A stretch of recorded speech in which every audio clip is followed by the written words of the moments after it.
A newsman, a ladies' man, an international uniter, and then one day gone, lost to obscurity. This is the story of David Davis, one of the most famous and then infamous names in modern media.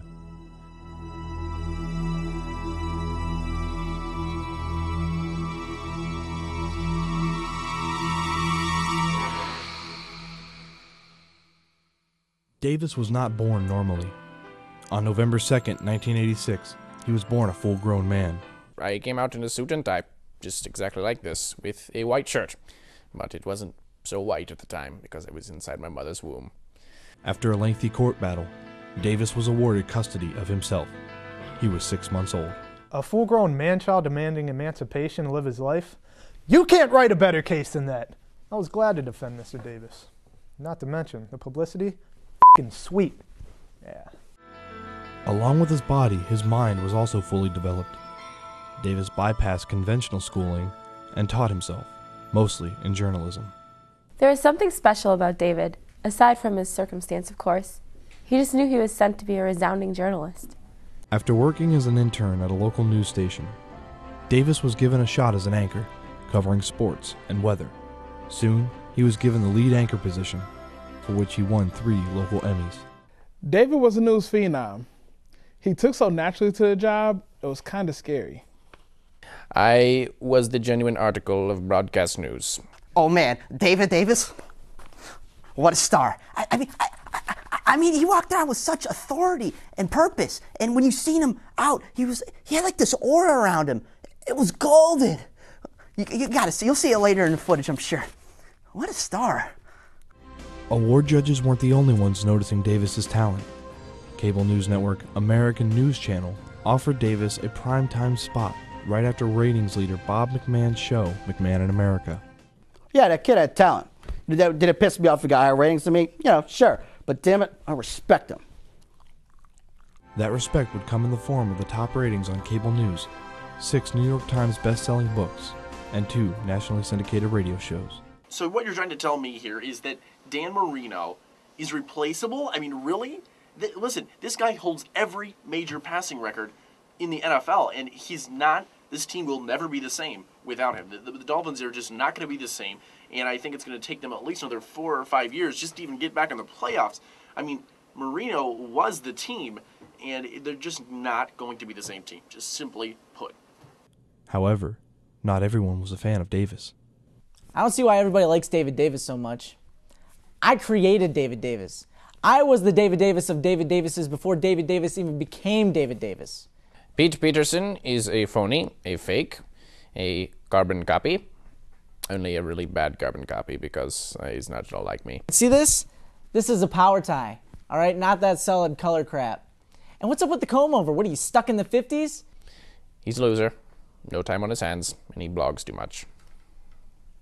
Along with being a media juggernaut, Davis was living the life of celebrity, dating the hottest music and movie stars. He was also tapped to take over Larry King's show. David Davis was at the top of his game. Well, I was at the top of my game, both literally and figuratively. I literally had my chair higher than everybody else on set, and I was at the peak of my performance. And then it happened. Davis was getting his weekly haircut when tragedy struck. The stylist sneezed and took out a chunk of his hair. 911, what's your emergency? Yes, hello. She mutilated me. Okay, sir, calm down. Who mutilated you? My stylist. She took off a huge chunk of my hair. No, the horror, she had to say the Okay, sir. Sir, that's not an emergency. Not an emergency. Do you know what this will do to my career? I'm never going to be able to go on TV again. Sir, please clear the line. Physically, the hair grew back, but the mental damage was done.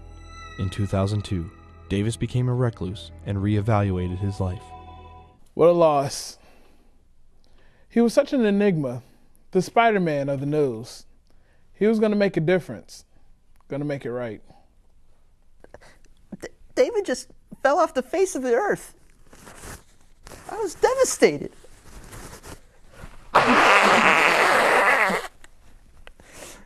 My life had no purpose. Oh no. I went to check on him one day and he was just gone. He said he needed to find himself. But the most eerie part about it was he signed the note saying, "I'm David Davis. Keep it real." Stopped in LA. Los Angeles, not to be confused with the postal abbreviation for Louisiana. I spent my time in LA for 3 reasons. 1, I was behind the back of my lover, Sophie Jordan. I was having an affair with Juliana DePandi of E! Exclamation point. I wanted to learn Spanish from, well, Spanglish to be precise, and I did in a matter of days. And then I felt like I was prepared to go down to Mexico to restart my career internationally. Davis ended up in Tijuana, Mexico, doing local news and sports.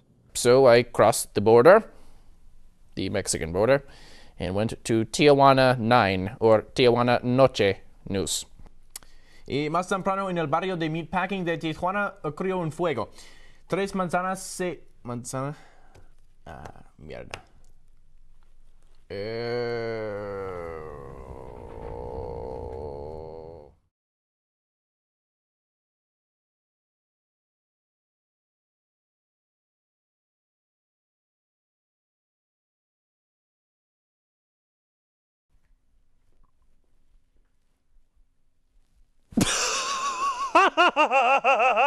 ¡Qué gringo!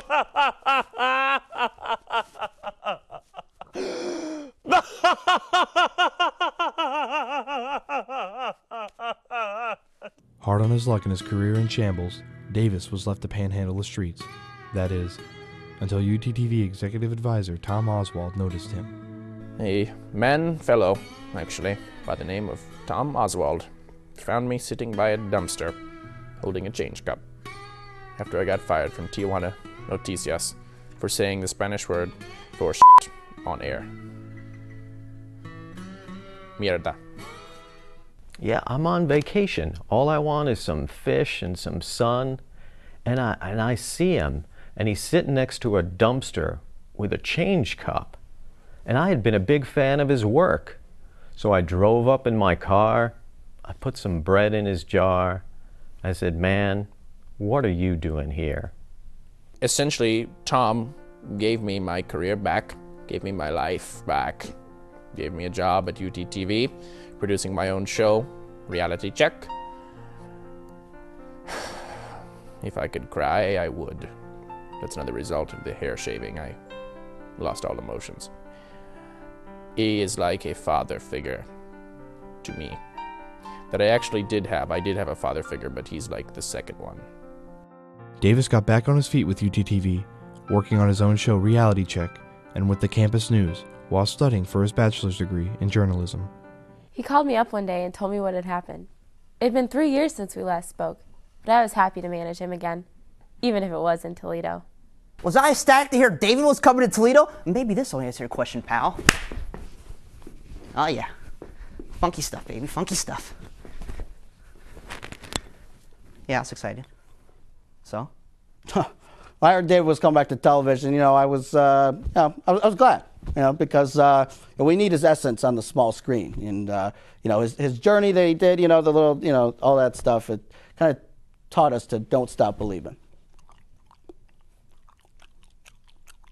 I found my purpose. It was education.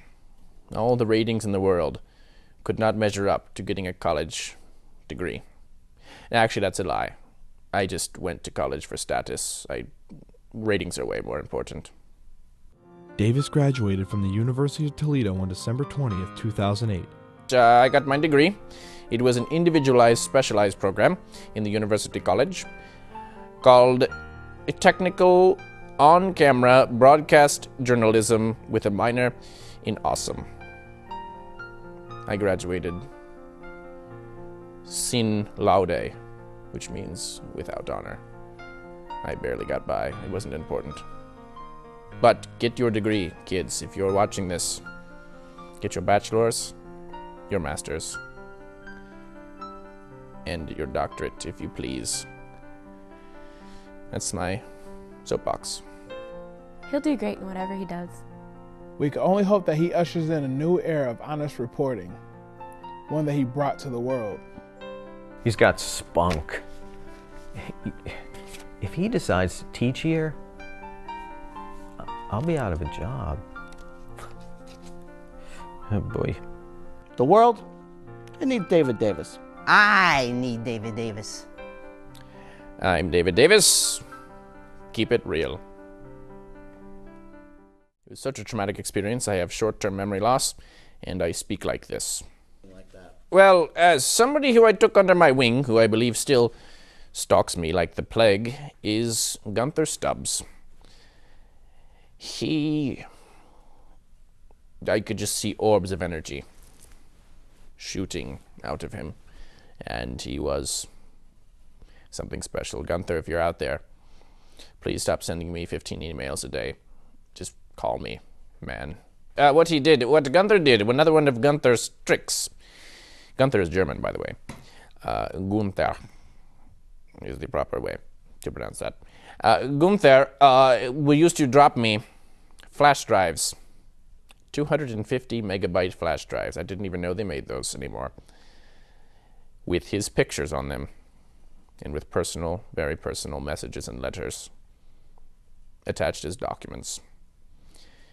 It was freaking me out for the longest time. Then I just threw them away. I just burned them. I heard your assistant burn them. I mean, who needed 250 megabyte flash drives anyway? I don't even know what it could do.